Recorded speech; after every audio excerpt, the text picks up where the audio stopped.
Paper leak में लोकसभा में paper leak के नए बिल पर बहस शुरू हो चुकी है। हम तस्वीरें आपको वहां की दिखाएंगे क्योंकि इस वक्त भी बहस चल रही है। 10 घंटे की यह बहस चलने वाली है, लेकिन इस बहस में बिल से ज्यादा सियासत का सवाल आ रहा है। विपक्ष ने सिर्फ पेपर लीक रोकने की सरकार की जो कोशिशें हैं, नियत है, उस पर सवाल उठाया है। साथ ही साथ कॉकरोच जनता पार्टी के प्रदर्शन के दौरान पेलेट गन का इस्तेमाल, देखिए पेलेट गन का इस्तेमाल, और साथ ही बिहार में AK-47 की फायरिंग पर सरकार को घेरने की कोशिश भी इस वक्त चल रही है। आज दिल्ली पुलिस की डायरी एंट्री में आखिरकार पेलेट गन के इस्तेमाल के जिक्र की खबर आ ही गई। इस बीच शिक्षा मंत्री का अतिरिक्त कार्यभार संभालने वाले प्रहलाद जोशी को लेकर प्रियंका गांधी की टिप्पणी पर भी बवाल हुआ है। जिस बीजेपी ने अब संसद के रिकॉर्ड से इस प्रियंका वाड्रा गांधी के बयान को, जो उन्होंने टिप्पणी की है प्रहलाद जोशी पर, उसको हटाने की मांग की है बीजेपी ने। उधर बीजेपी की बांसुरी स्वराज, जो सांसद आज बोले हैं भारतीय जनता पार्टी की तरफ से, उनमें बांसुरी स्वराज थी और तेजस्वी सूर्या, दोनों ने ही नए बिल का जमकर बचाव किया। कहा कि पुरानी शिक्षा नीति की वजह से पेपर लीक होते रहे, जिसे पीएम मोदी बदल रहे हैं। सवाल यह है कि क्या पेपर लीक के मुद्दे पर अब सरकार के संकट का राउंड 2 शुरू हो रहा है? क्या सरकार नए बिल से जेनजी बच्चों का विश्वास जीत सकेगी? क्या पेपर लीक पर अब संसद में तेरा मेरा की सियासत शुरू हो गई है? पेपर लीक पर अब संसद वाला संग्राम, जिस पर हम करेंगे बहस, लेकिन पहले ये रिपोर्ट देखिए। आप क्या चाहते हैं? एक हफ्ते से ज्यादा चले सड़क से संसद तक के हंगामे के बाद आखिरकार लोकसभा में नए पेपर लीक बिल पर चर्चा शुरू हो गई है। अध्यक्ष महोदय, मैं प्रस्ताव करता हूं कि लोक परीक्षा अनुचित साधन निवारण संशोधक विधेयक 2026 पर विचार किया जाए। बिल पेश करने वाले केंद्रीय मंत्री जितेंद्र सिंह ने न सिर्फ 2014 के पहले के पेपर लीक गिनाए, बल्कि नए समय की चुनौतियों के मद्देनजर नए बिल की वकालत की। एग्जामिनेशन को लेकर के तरह तरह की वारदातें होती रही या पेपर लीक भी होता रहा। ये केवल किसी एक प्रदेश या एक प्रांत तक सीमित नहीं रहा, ऐसा पहले भी होता था। अलग अलग पार्टियों की सरकारें रही, अलग अलग प्रदेश रहे, लेकिन शायद उस समय उस तरह की कार्रवाई नहीं की गई जिस तरह की अब प्रस्तावित की जा रही है। सरकार ने जहां पेपर लीक रोकने के खिलाफ सरकार के कमिटमेंट को साबित करने की कोशिश की, तो विपक्ष के पास मुद्दों का पिटारा था। कांग्रेस की ओर से गौरव गोगोई पहले वक्ता रहे। उन्होंने दावा किया कि ये सरकार पेपर लीक नहीं रोक पाएगी। संशोधन वाले बिल का विवरण पढ़ के साफ साफ पता चल जाता है कि ये सरकार शिक्षा विभाग को लेकर गंभीर नहीं है, सुधार नहीं लाना चाहती। आज से 2 साल पहले ये बिल लाया गया था, public examinations prevention of unfair act 2024। उस समय में भी इसी तरह आज जैसे मंत्री जी कह रहे हैं, सरकार ने इस बिल का इंट्रोडक्शन करते हुए ये कहा कि ये बहुत ही एक ऐतिहासिक कदम है।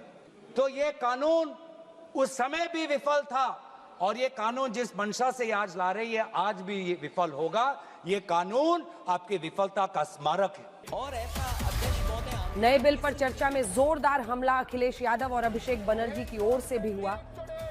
जब मंत्री जी लौटे हैं, मंत्री नहीं रहे, उसके बाद सदन के बाहर उनका स्वागत किया गया। अध्यक्ष महोदय, जो स्वागत हुआ उसके लिए हमें कोई शिकायत नहीं है, लेकिन माननीय सदस्यों को कितनी बड़ी राहत मिली होगी, कितने बड़े संकट से बचाया उन्होंने।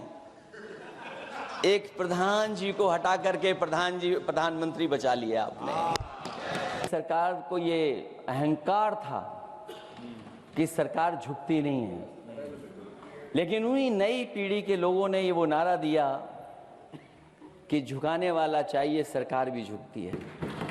If this is our new India, why do our examination paper leaks with such remarkable consistency is the question I would like to ask, sir.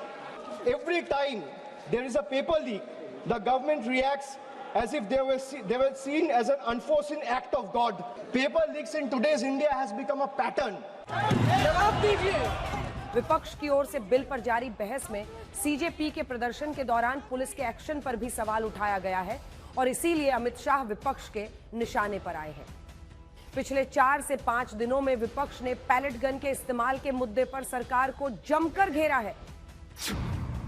20 जुलाई को सीजेपी के प्रोटेस्ट को रोकने के लिए आरएएफ के जवान ने पैलेट गन चलाई। 21 जुलाई को मीडिया रिपोर्ट्स में पैलेट गन से 3 लोगों के घायल होने की रिपोर्ट्स छपी। 22 जुलाई को दिल्ली पुलिस ने पैलेट गन के इस्तेमाल के दावों को फेक न्यूज करार दिया। 23 जुलाई को सफदरजंग अस्पताल में इलाज कराने आए पीड़ित के मेडिको लीगल रिपोर्ट में पैलेट गन से घायल होने की पुष्टि हुई। 24 जुलाई को राहुल गांधी ने पैलेट गन के पीड़ित साहिल लोचाप के साथ प्रेस कॉन्फ्रेंस की। 24 जुलाई को ही आरएएफ ने आरोपों की वेरिफिकेशन करने का फैसला किया। 26 जुलाई को राहुल गांधी ने अमित शाह को चिट्ठी लिखकर सवाल उठाया और 28 जुलाई को संसद मार्ग पुलिस स्टेशन की 22 जुलाई की डायरी एंट्री में एक डीसीपी के निर्देश पर पैलेट गन के इस्तेमाल की बात पुलिस ने स्वीकार कर ली। देश के युवाओं पर पैलेट गन्स और AK-47 चलवाने की क्या आवश्यकता थी? क्या वे आतंकवादी थे? क्या आतंकवादी हैं? टेररिस्ट हैं? हाँ, कांग्रेस बोल रही है। हाँ, कांग्रेस बोल रही है। जवाब दीजिए, जवाब दीजिए। कांग्रेस बोल रही है, जवाब मांग रही है, जवाब दीजिए। गृह मंत्री जी जवाब देंगे। किसने ऑर्डर दिया? किसने ऑर्डर दिया पैलेट गन्स चलाने के लिए? इमरजेंसी में क्या क्या हुआ है वो अभी दिल्ली की राजधानी में भी देखने को मिल गया।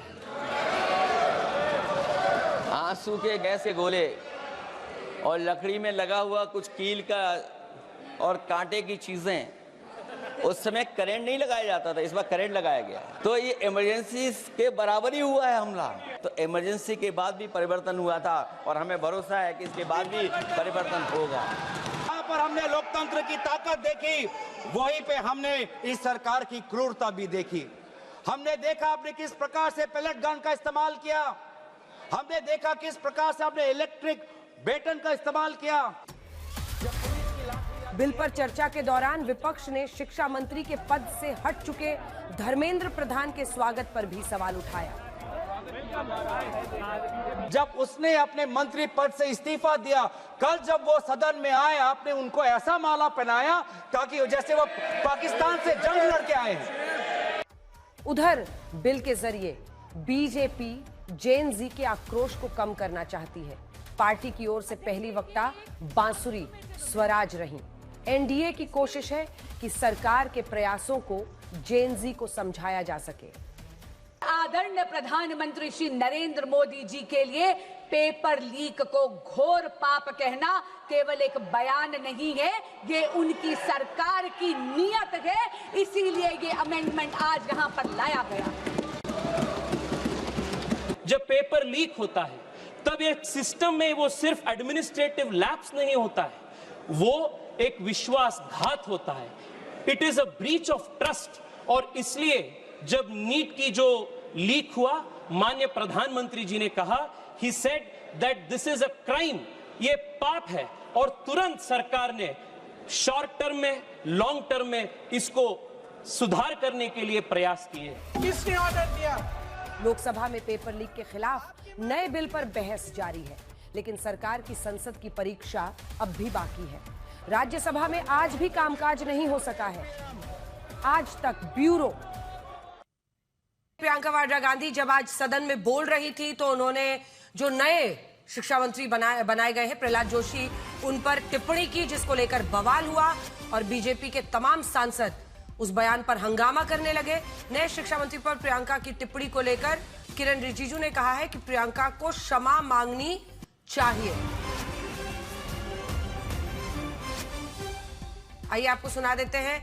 इस सरकार में शिक्षा बजट को लेकर भी प्रियंका गांधी ने टिप्पणी की है, लेकिन उसके बाद राहुल गांधी ने अपनी बहन को डिफेंड किया। राहुल गांधी ने प्रहलाद जोशी पर प्रियंका गांधी के बयान का समर्थन किया है, सुनिए। प्रधानमंत्री महोदय जी ने नया शिक्षा मंत्री चुना, एक ऐसे व्यक्ति को इस पद पर आसीन किया जिसने एक गर्भवती महिला के बलात्कारियों की रिहाई पर अपनी सहमति व्यक्त की, खुशी जताई। देश की करोड़ों लड़कियों को प्रधानमंत्री जी ने क्या संदेश दिया? सर अखबारों में है, अखबार में नहीं। मेरा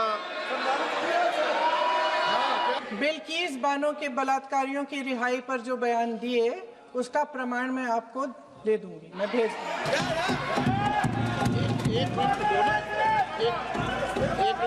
मैं ऑथेंटिकेट करूंगा। स्पीकर का डायरेक्शन 115, उनको पहले ऑथेंटिकेट करने कहिए सर, ऑथेंटिकेट करेंगे उसके बाद वो आगे बढ़ेंगे, ऐसे नहीं होगा। पहले ऑथेंटिकेट करने दो सर, उनको ऑथेंटिकेट करने के लिए कहिए, ऑथेंटिकेट करने कहिए उनको। इस बीच प्रियंका गांधी के इस बयान का समर्थन किया है राहुल गांधी ने और उन्होंने कहा है कि प्रियंका गांधी ने सही कहा है। प्रहलाद जोशी पर भड़के राहुल गांधी और उन्होंने नए शिक्षा मंत्री को लेकर रेपिस्ट को बचाने वाले को बीजेपी ने बिठाया, ये कहा है राहुल गांधी ने। शिक्षा मंत्री बनाए जाने पर भड़के हैं राहुल गांधी। आइए आपको सुना देते हैं उन्होंने क्या कहा है।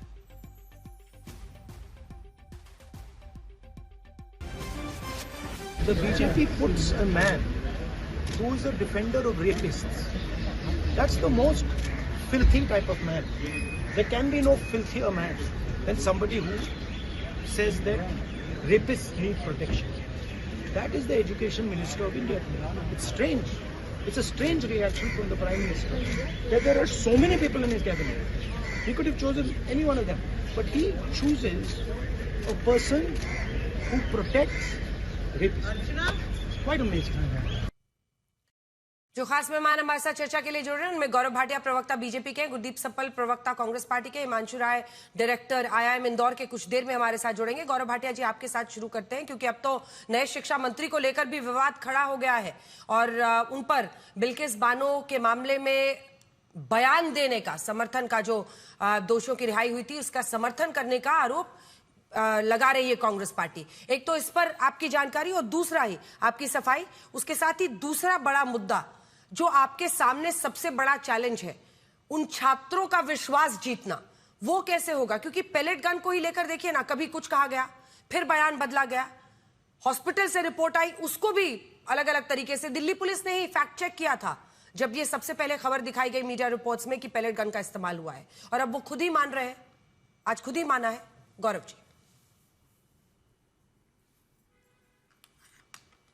देखिए अंजना जी, मैं तो आज जो मुख्य मुद्दा है, हमारे बच्चे हैं, उनका भविष्य उज्जवल हो, जैसा प्रधानमंत्री जी ने कहा है, सख्त कदम उठाए जा रहे हैं, मैं इस पे बोलता।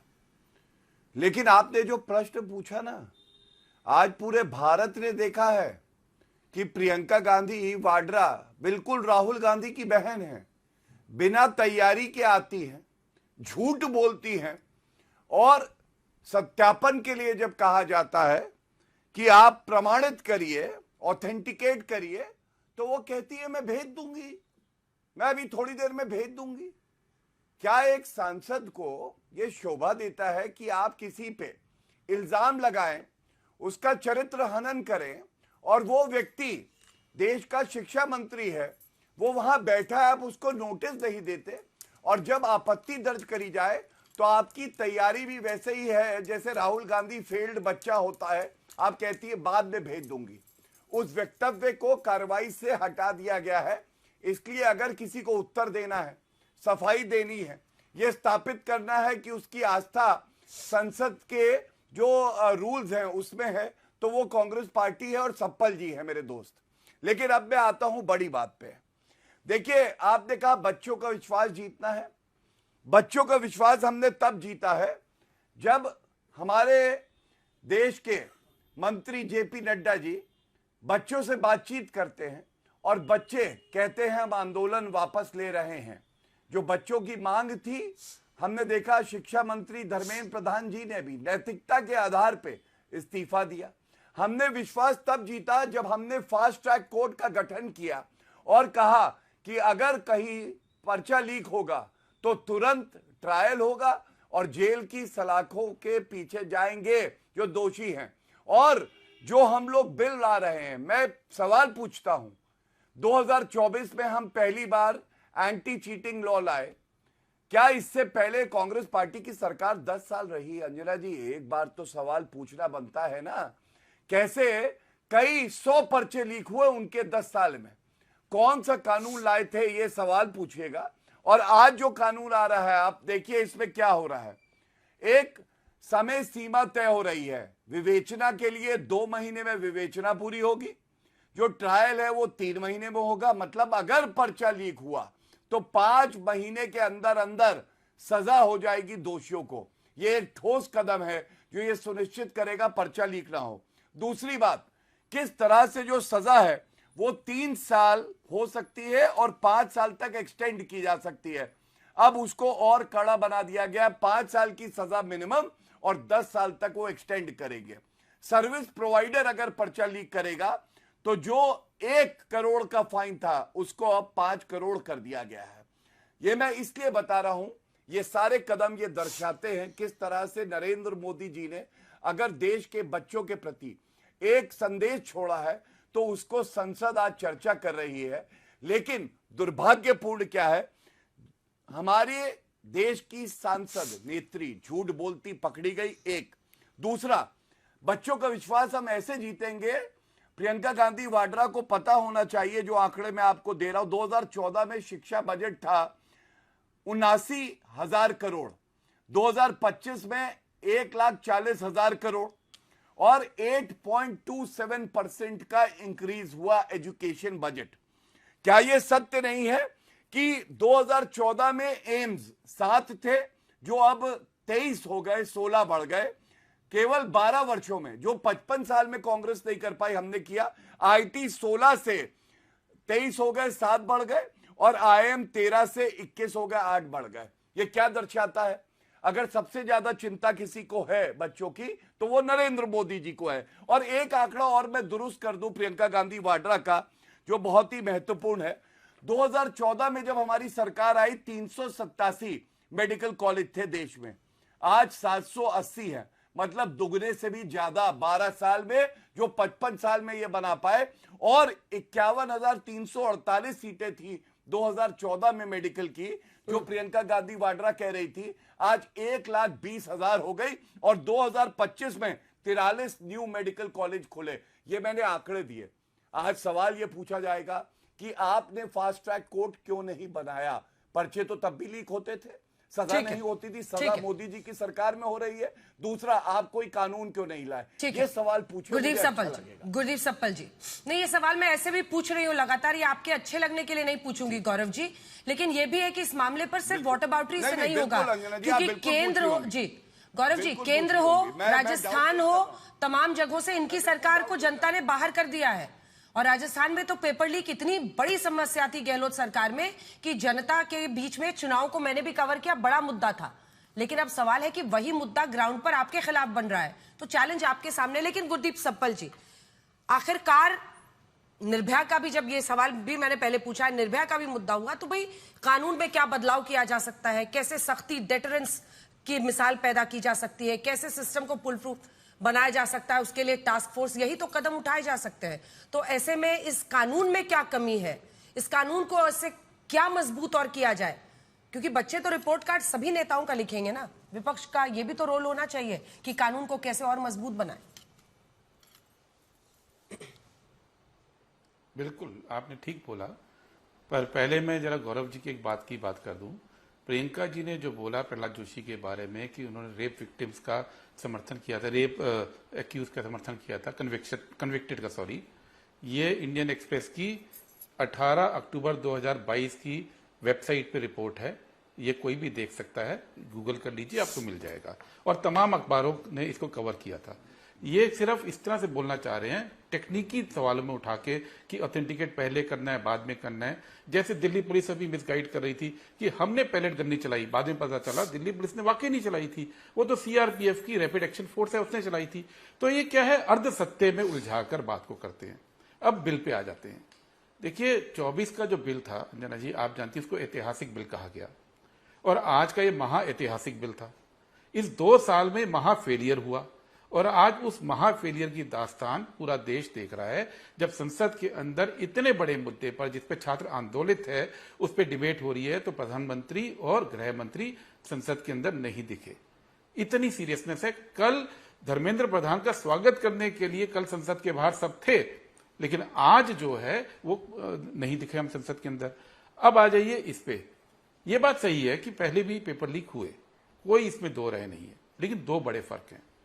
एक तो सैकड़ों नहीं हुए, जैसे गौरव भाई ने बोला, उस पीरियड में पूरे यूपीए 1 यूपीए 2 में बीजेपी के सांसदों ने, नेताओं ने एक बार भी लोकसभा में या राज्यसभा में कोई क्वेश्चन, कोई कॉलिंग अटेंशन, कोई 0 आवर, कोई डिबेट नहीं उठाई, क्योंकि तब वो इतनी बड़ी समस्या नहीं थी। होते थे इक्का दुक्का, लेकिन इतनी बड़ी समस्या नहीं थी। तब यूपीए सरकार ने एक कमेटी बनाई, कहा यह समस्या है, और 7 आईआईटी डायरेक्टर्स की एक कमेटी बनी, प्रोफेसर आचार्य कमेटी, जिसने एनटीए का सुझाव दिया। उसके बाद 7 मेंबर्स की टास्क फोर्स बनी, जिसको एनटीए बनाने का काम दिया गया, जिसने स्पष्ट कहा कि जैसे यूपीएससी बना है, जैसे एसएससी बना है, और एसएससी एक वैधानिक संस्था है, कानून से बनी है, वैसे एनटीए बनाना चाहिए। ये यूपीए के टाइम में तैयारी हो गई थी 13 तक। अब 14 में आ गए मोदी जी, 3 साल आप चुप बैठे रहे। 17 और 18 में जाके एनटीए बनाया, और बनाया किस तरह से? एसएससी की तरह नहीं बनाया, कानूनन एक एनजीओ की तरह बना दिया। एसएससी जिसके अंदर परमानेंट एम्प्लॉइज हैं, जो सब काम इन हाउस होता है यूपीएससी एसएससी के अंदर, जिसके अंदर पेपर सेटिंग इन हाउस होती है, वो सब बंद कर दिया। और इन्होंने क्या किया? हर काम ठेके पे देने का फैसला किया। एक ऐसा एनटीए बनाया जो ठेकेदारी व्यवस्था पे चलता है। पेपर सेटिंग ठेके पे होती है, पेपर की जांच ठेके पे होती है, पेपर का ट्रांसपोर्ट ठेके पे होता है, सेंटर का एलोकेशन ठेके पे होता है, डाटा मैनेजमेंट ठेके पे होता है। जब आप सारे काम ठेके पे कराओगे तो पेपर लीक की समस्या तो आएगी, कहीं ना कहीं से तो लीकेज होगा। और ये एक कॉन्शियस डिसीजन था मोदी सरकार का 2018 में, जबकि उस समय यूपीए के टाइम पे आईआईटी के डायरेक्टर्स ने जो बनाई थी रिकमेंडेशन, उसको आपने किनारे किया। तो ये हो गई बात। अब ये बात बोल दिए जी हमारे टाइम पे इतना शिक्षा के अंदर चीजें आगे बढ़ी हैं, आप क्यों विरोध कर रहे हैं? शिक्षा के अंदर कैसे आगे बढ़ी है? अंजना जी, सिर्फ 2 मिनट में बात करूंगा। यूपीए के टाइम में शिक्षा के अंदर इन्वेस्टमेंट का क्यूमुलेटिव ग्रोथ हर साल 21% था। मोदी सरकार के 11 साल में 7%, यानी केवल 1/3 रह गया इन्वेस्टमेंट का ग्रोथ। उस समय से लेकर अब तक इन्होंने ठीक का बहुत सारे कॉलेज बने, मैं भी मानता हूं। और मैं बता दूं गौरव भाई, 50% कॉलेजों में देश भर में वृद्धि हुई है, और यूनिवर्सिटीज में 200% वृद्धि हुई है मोदी राज में। लेकिन इसमें केवल 1% सरकारी है, 49% कॉलेज प्राइवेट हैं, और 200% यूनिवर्सिटीज प्राइवेट खोली गई हैं। और इसका फर्क क्या पड़ा? जिस मेडिकल कॉलेज की आप बात कर रहे हैं, केवल 30,000 सीटें 1 लाख में सरकारी हैं, 70,000 सीटें ऐसी हैं जिसकी फीस 1 करोड़ से 4 करोड़ रुपए की है।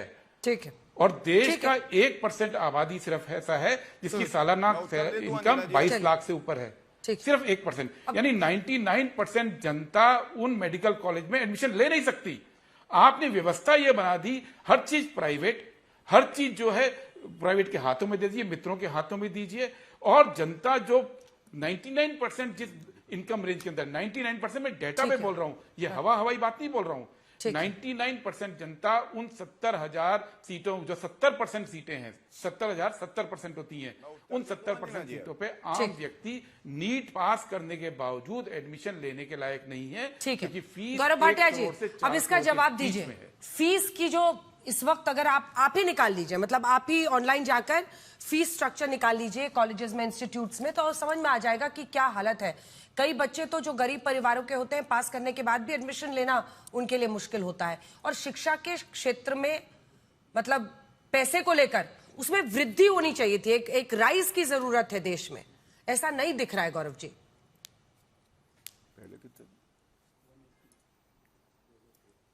देखिए अंजना जी, सबसे पहले तो जो भी बातें मैंने कही, मेरे भाई हैं, बहुत अच्छा बोलते हैं, सरल व्यक्ति हैं, लेकिन एक भी उत्तर नहीं दिया। मुझे थोड़ा चिंता हुई, अचंभा हुआ, तैयारी से क्या नहीं आए हैं? मैंने पहला कहा सत्यापन करना होता है, ये रूल्स हैं पार्लियामेंट के। एक करके बताइए। इन्होंने कोई उत्तर नहीं दिया। इन्होंने कहा टेक्निकल बात है। एक करके मैं लिख रहा था जब आप बोल रहे थे। अब मैं हर बात का उत्तर भी दूंगा और आपको मौका आएगा, आप भी दीजिएगा।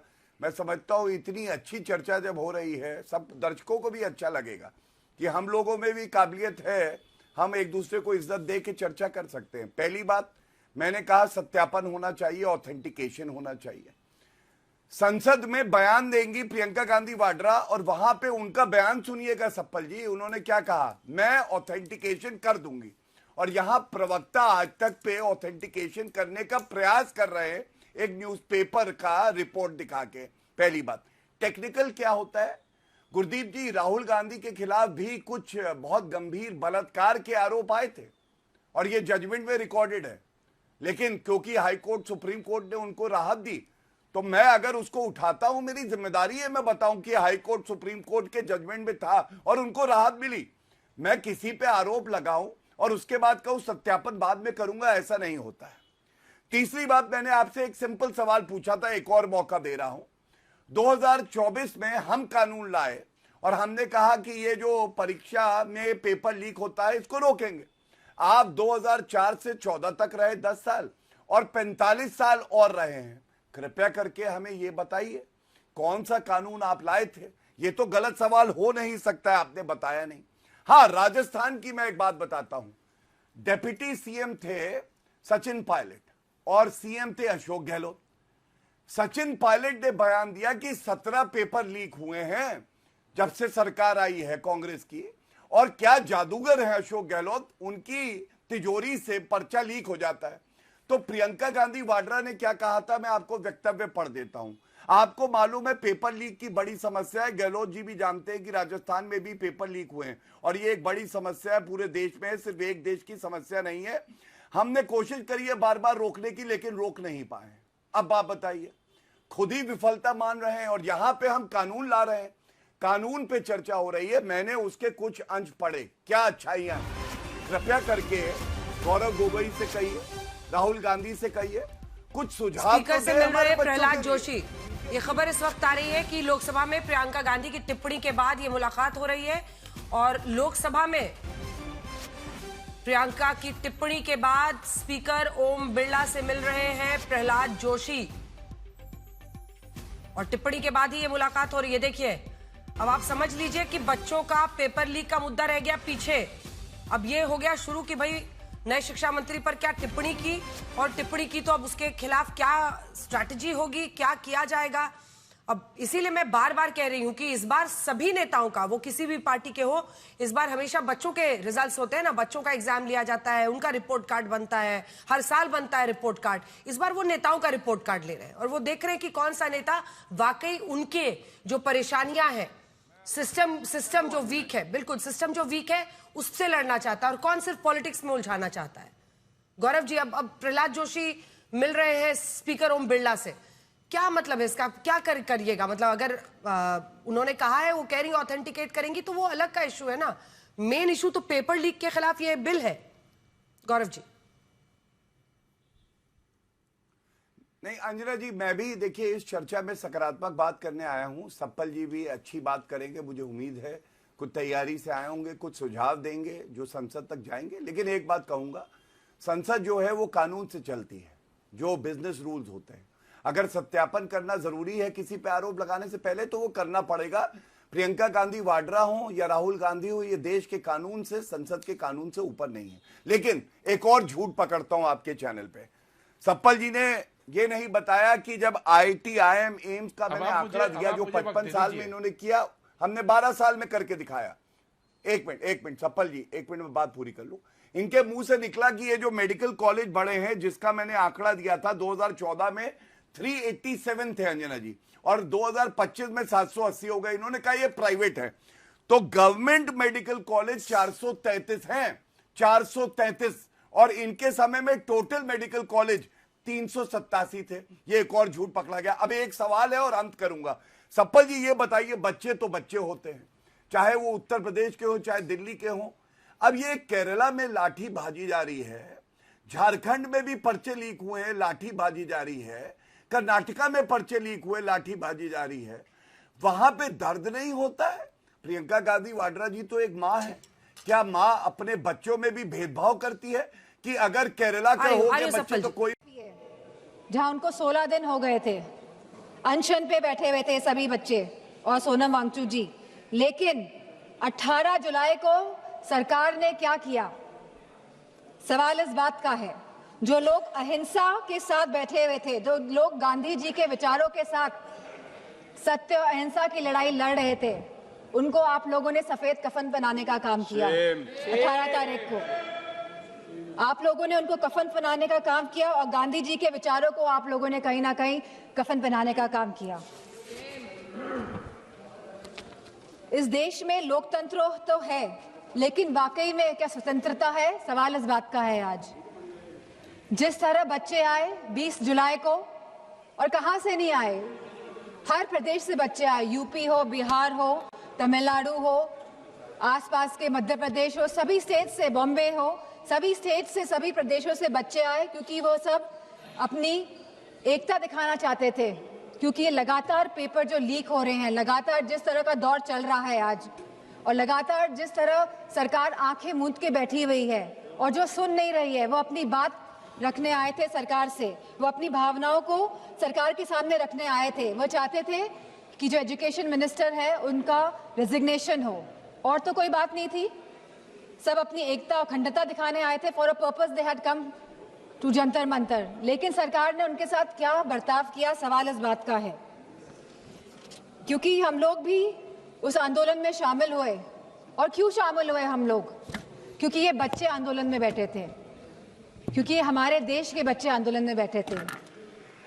हो सकता है हमारे बच्चे नहीं बैठे हो, हम किसी के भी, लेकिन बच्चे तो देश के थे, हमारे बच्चे थे। इसी भावना के साथ हम इस आंदोलन में गए कि हमको साथ देना है, नहीं तो हम अपना मुंह कैसे दिखाएंगे? हमारी अंतरात्मा क्या जवाब देगी? और ये आत्मा की जवाब जो हम दूसरों को नहीं देना चाहते थे, हम खुद को हमको जवाब देना था। इसीलिए हम सब गए। लेकिन जो बर्बरता देखी गई सड़कों पे, उसका बयान नहीं किया जा सकता है। आपने बैरिकेडिंग लगा दी 100-100 मीटर पर, और बच्चों को आपने वहां पे ट्रैप कर दिया, और फिर वहां पे आपने लाठियां बजाई बच्चों पे, उनके सर फोड़े गए, बेटियों के कपड़े जानबूझ के फाड़े गए। ये सरकार जो बेटियों की बात करती है, आपने बेटियों के कपड़े फाड़े, आपने की। तो डिंपल यादव ये कहते हुए कि बच्चों के बीच गए, वहां पर हम राजनीति करने नहीं गए थे, बच्चों के, आम बच्चे जो देश भर से आए थे, उनकी मुश्किलें थी, उसमें शामिल होने आए थे, उनके दुख दर्द में। आइए आपको सीधे लिए चलते हैं वापस से गुरदीप सप्पल जी, जल्दी से एक छोटा सा आपका बयान, उनका जवाब। जी, सबसे पहले मैं गौरव जी की इस बात का जवाब दूं। गौरव जी, ऑथेंटिकेशन 2 तरह का होता है। मैं भी 10 साल मैंने राज्यसभा का काम देखा उपराष्ट्रपति के साथ। सिस्टम बहुत साफ था कि अगर आपने कोई आरोप लगाया है तो फाइनल डिबेट पब्लिश होने से पहले 48 घंटे के अंदर आपको ऑथेंटिकेट करके चेयरमैन को देना होता था, स्पीकर को देना होता था। ये हाल में आपके राज में जो हुआ है, वो कहा गया कि तुरंत अभी कीजिए, और वो भी करना शुरू कर दिया। प्रियंका जी करने गई। दूसरी बात, ये मैं आपको नियम कानून की आप बात बता रहे थे, मैं आपको नियम कानून बता रहा हूं।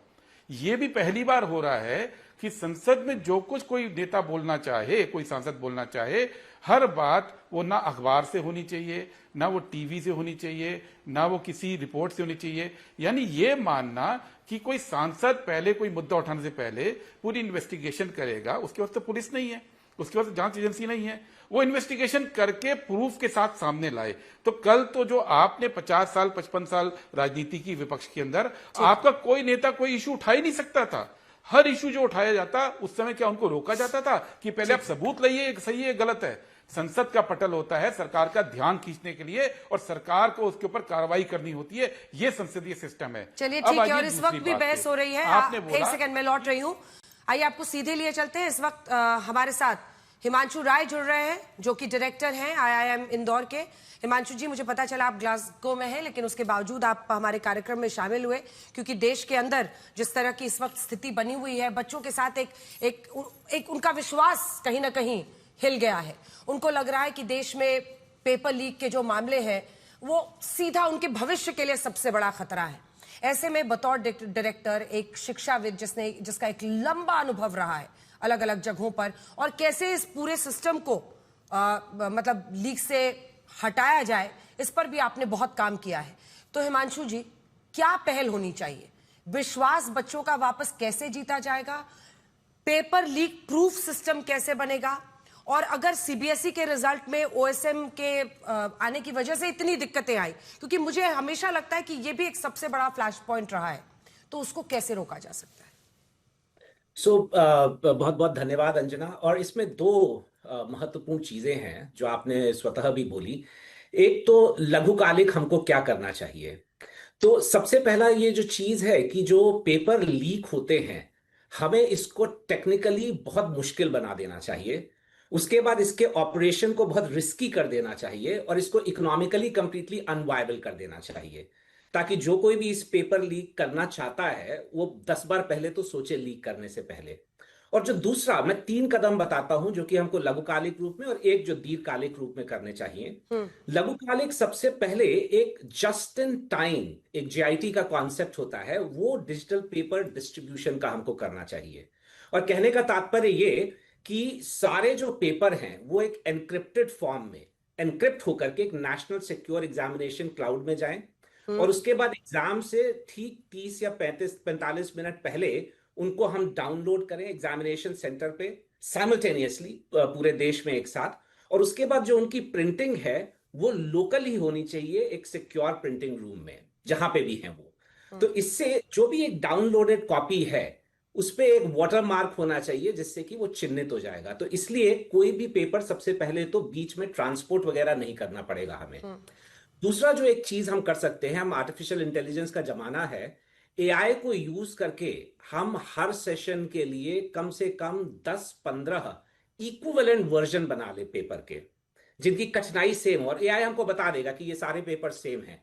और उसके बाद रैंडम एलोकेशन हो किसी भी वर्जन का कैंडिडेट्स को। तो मान लीजिए कोई वर्जन लीक भी हुआ हो तो सारे कैंडिडेट्स के लिए वो लीक नहीं हुआ होगा, क्योंकि अगर हमने 10-15 वर्जन बना दिए हैं और वो समान डिफिकल्टी के हैं तो हम पता कर लेंगे कि ये वर्जन यदि लीक हुआ है तो इससे किन किन कैंडिडेट्स को प्रभाव पड़ा है, और इसलिए हमारा जो नुकसान होगा वो एक सीमित रूप से होगा।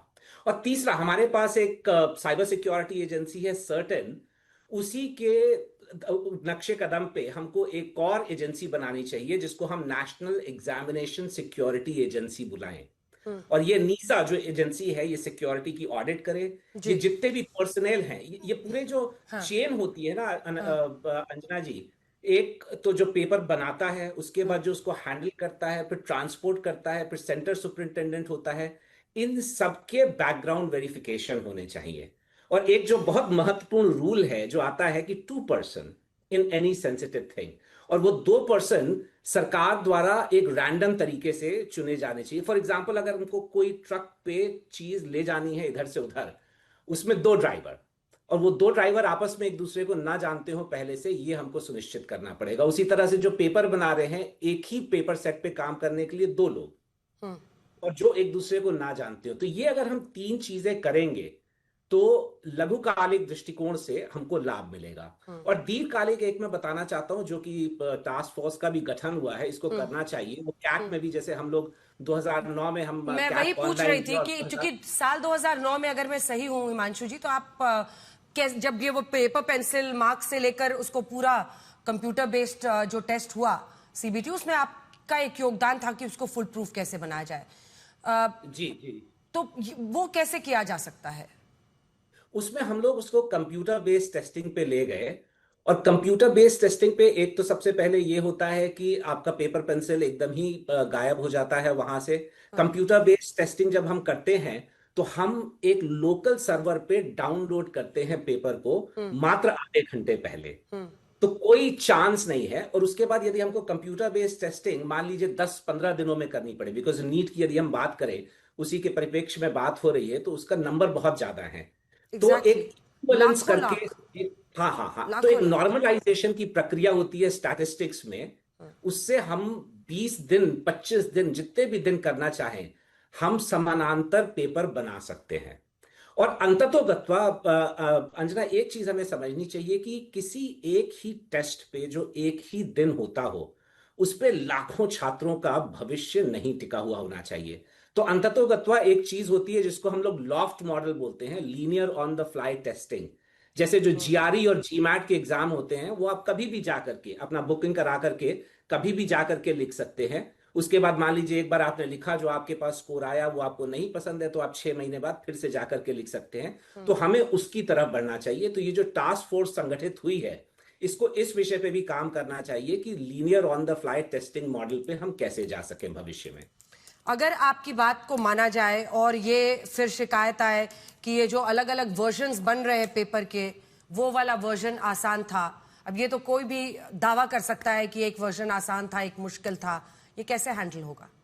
बिल्कुल नहीं दावा कर सकता। ये नॉर्मलाइजेशन का प्रोसेस है। जब हमने कैट में किया था तो भी ये मुद्दा उठा था। इनफैक्ट ये कोर्ट में भी बात गई थी और वहां कोर्ट में हम लोग ने एकदम अपने आप को साबित कर दिया था कि जितने भी क्वेश्चन पेपर हैं उनकी जो डिफिकल्टी लेवल है वो इक्वल है। तो ये एक बहुत साधारण स्टैटिस्टिकल प्रोसेस है अंजना, इसमें किसी को कोई भी शक नहीं होना चाहिए। बैकग्राउंड चेक तो बहुत दूर की बात है हिमांशु जी। जो टीचर्स पेपर टेस्ट, क्योंकि इस बार जो पेपर लीक के आरोपी है उनमें से एक तो वही टीचर है जिन्होंने ये एग्जाम सेट किया। अनफॉर्चुनेट, या रियली अनफॉर्चुनेट। लेकिन मतलब क्या उनकी फ्रिस्किंग भी नहीं होती है? मतलब मैं तो बेसिक चीज पूछ रही हूँ समझने के लिए, क्योंकि अगर उन्होंने कॉपी किया तो किसी चीज पे तो ले गए होंगे, मोबाइल हो, चिट हो, कुछ हो। क्या मतलब कैसे हुआ ये? ह्यूमन बुद्धि से ज्यादा बड़ी और क्या चीज हो सकती है? मैं अगर 20-25 क्वेश्चन, अगर मैं टीचर हूं, अध्यापक हूं और मैं ही क्वेश्चन बना रहा हूं, तो 20-25-30 क्वेश्चन तो मेरी स्मरण शक्ति में ही रहेंगे, जिनको मैं बाहर जाके बता सकता हूं। तो यहां पे तो एक चरित्र की और एक मूल्य की बात आ गई। तो अब अंजना, इसीलिए मैंने बोला कि ये जो हम नीसा जो बनाने का मैं बोल रहा हूं कि नेशनल एग्जामिनेशन सिक्योरिटी एजेंसी, इसका एक बहुत महत्वपूर्ण कार्य होना चाहिए बैकग्राउंड चेक करने का। हम हर तरह का बैकग्राउंड चेक करते हैं, तो जो क्वेश्चन पेपर बना रहे हैं उनका तो हमको बैकग्राउंड चेक करना भी ही चाहिए। तो एनटीए क्या करेगा? 100% गारंटी नहीं है कि ऐसा नहीं होगा। एनटीए क्या करेगा? एनटीए अपने से नहीं कर सकता। एनटीए, हमको ध्यान रखना चाहिए, एक टेस्टिंग एजेंसी है। उसका काम है सिर्फ टेस्टिंग कराना। वो ये बैकग्राउंड चेक, साइबर सिक्योरिटी और रेड टीम एक्सरसाइजेस करके हम लोग एक चीज करते थे जिसमें हम देखते थे कि क्या क्या प्रॉब्लम आ सकती है, हम एंटिसिपेट करते थे और फिर उसकी तैयारी करने का प्रयास करते थे। जब, जैसे कि आपने बताया, कैट 2010 का जब मेरे को कन्वीनर बनाया गया उसको ठीक करने के लिए, और वर्ल्ड क्लास फिर हमने उसका ग्लोबल स्टैंडर्ड्स को मीट किया, उसमें हमने एक्चुअली कुछ साइबर सिक्योरिटी कंपनीज को हायर किया कि आप अटैक करिए, आप हमारा पेपर निकाल करके दिखाइए। और उसका कारण ये था कि हमें पता चले कि हमारे कमजोरियां कहाँ कहाँ हैं पूरे सिस्टम में। और ये काम एनटीए नहीं कर सकता है। इस काम के लिए मेरे को लगता है कि हमको ये नेशनल एग्जाम सिक्योरिटी एजेंसी बनानी ही चाहिए। कई लोग सोशल मीडिया के जरिए एक पॉइंट मुझसे पूछ रहे हैं, वो मिस ना हो जाए इसलिए मैं आपसे पूछ रही हूँ। कई लोग कह रहे हैं कि बजट जब पेश होता है तो उस दौरान कई दिनों तक, लगभग 1 महीने तक जितना भी दिन रहता है, लोगों को बिल्कुल अलग करके रखा जाता है ताकि बजट का कुछ भी लीक ना हो, क्योंकि उसके रेपरकशंस इकोनॉमिकली बहुत होते हैं। स्टॉक मार्केट से लेकर सब कुछ अफेक्ट होता है। क्या ऐसा कुछ करने की जरूरत है? देखिए, ऐसा करके भी एक तो पहला कोई लाभ नहीं होगा, बिकॉज हम जितना भी कर लें, अभी टेक्नोलॉजी ऐसी चली गई है कि हम कहीं ना कहीं से एक दूसरे से बातचीत कर ही सकते हैं, और लीकेजेस उसमें भी होने के चांसेस हैं। अब इसमें मैं जाना नहीं चाहता, इसके अंदर मैं जाना नहीं चाहता, पर लोग बाहर निकल सकते हैं, लोग किसी ना किसी से बात कर सकते हैं। तो लीकेजेस के चांस तो यहाँ पे भी हैं कि व्यक्ति किसी और बाहर के व्यक्ति से बात कर रहा है। हमको अंततोगत्वा ये करना है कि एक ही व्यक्ति या जो 10-12 व्यक्ति जो कि पेपर सेटर हैं, केवल उन्हीं का पेपर आए, ऐसा नहीं होना चाहिए। हमारा क्वेश्चन बैंक इतना बड़ा होना चाहिए। मान लीजिए हमने एक मैं आर्बिट्ररी नंबर दे रहा हूं, 1 करोड़ मैंने क्वेश्चन बना दिए। अब उसमें से मेरे को मात्र 200 क्वेश्चन निकालने हैं। वो 200 क्वेश्चन में कौन से निकालूंगा ये किसी को नहीं पता होगा, ये सिर्फ उस टेस्टिंग एजेंसी को पता होगा। तो हमको एम करना है और एस्पायर करना है वहां के लिए। और जो एक बात आपने बोली कि कुछ लोगों ने ही इसको लीक किया, तो ये हमको कर देना चाहिए कि लाइफ टाइम डिबारमेंट होना चाहिए ऐसे व्यक्तियों का जिनके ऊपर हमें अंदेशा भी हो, और मैं भी इससे सहमत हूं। डिबारमेंट होना चाहिए उन कंपनीज का, परमानेंट ब्लैकलिस्टिंग। और ये भी आपको एक तरीका खोजना होगा कि जैसे कल भी मैं IIM कोलकाता के डायरेक्टर से बात करी थी, उन्होंने कहा कि कई कंपनियां फिर नाम बदल लेती हैं, किसी और रिश्तेदार के नाम पर वही कंपनी आ जाती है। तो मतलब एक तरीका इसके लिए खोजना होगा। लेकिन यूपीएससी जेई, इन एग्जाम्स में कैट और भी बहुत सारे जीमैट ये सब होता है, उसमें ये नहीं होता है, नीट में बार बार क्यों होता है? अंजना, ऐसा नहीं है कि उसमें नहीं होता है, सब में हुआ है। यूपीएससी भी एक बार लीक हुआ है, जेई का पेपर भी लीक हुआ है, कैट जहां तक मुझे ध्यान आ रहा है 2003 में उसमें भी प्रॉब्लम हुआ था।